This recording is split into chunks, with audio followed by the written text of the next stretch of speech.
Are you the person everyone comes to for help?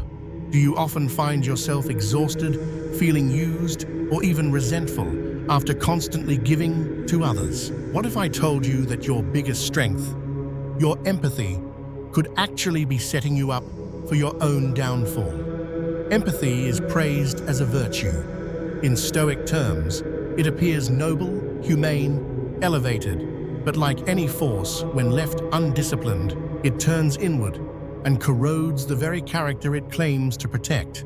This is not a call to become cold. It is a warning against becoming consumable. There is a seductive myth embedded in modern morality. More empathy is always better. Be available. Be understanding. Be accommodating. Say yes.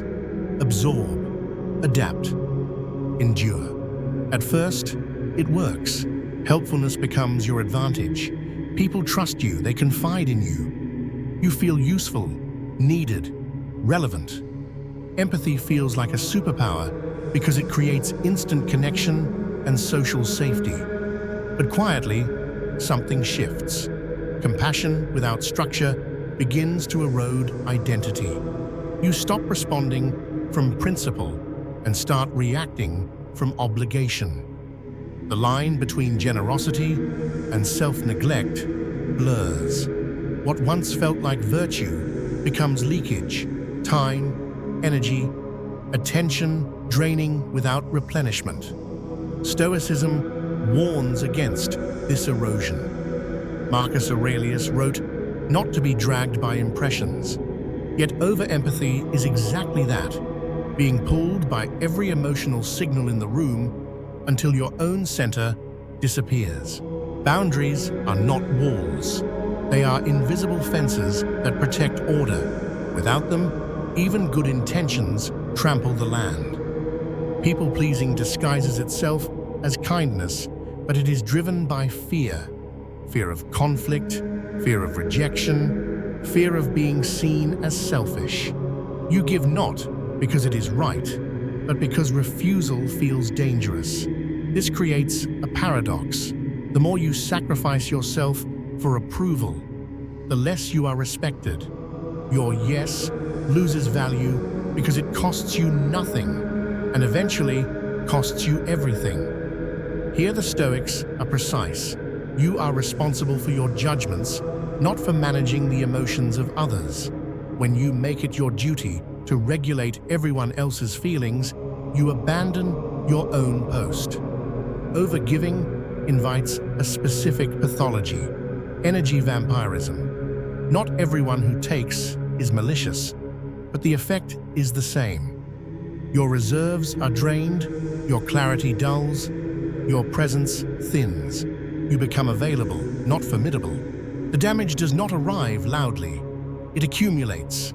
First comes resentment, a low heat beneath your kindness. You smile, but something tightens.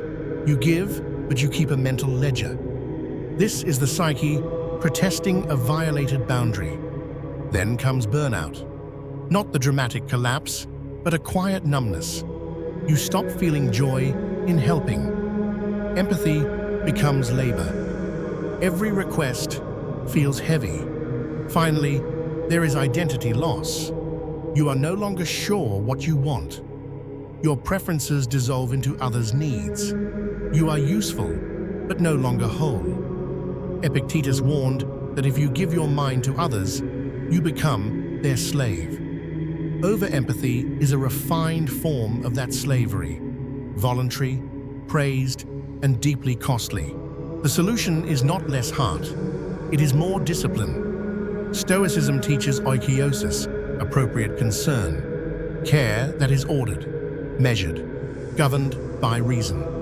Start with the power of no, not as aggression, but as alignment. A clean refusal preserves respect, including self-respect. Guilt is not a moral compass. It is often a conditioned response to boundary enforcement. Next, refine your discernment. Not all need is equal. Some requests are genuine. Others are patterns. Learn the difference between helping and enabling. True empathy strengthens the other person's agency. Manipulation thrives on your confusion. And above all, restore self-compassion as a prerequisite. You cannot give from an empty vessel. Stoicism is not self-denial, it is self-command. Filling your own cup is not indulgence. It is maintenance of the instrument through which virtue acts. Sustainable generosity is precise. It helps without erasing. It offers support without surrendering sovereignty. Give within limits. Time box your help. Define roles. Protect your energy as a finite resource, not a moral obligation. When you do give fully, but do not bleed. Teach self-reliance.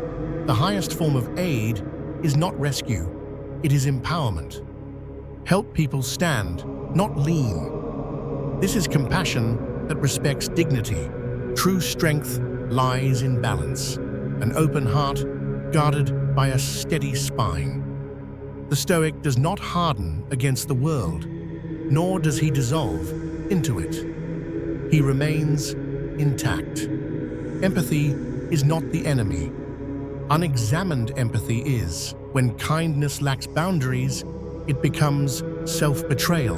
When compassion lacks reason, it becomes captivity. Choose a higher standard. Care, but with structure. Give, but with limits. Be humane, without becoming consumable. That is not coldness, that is mastery.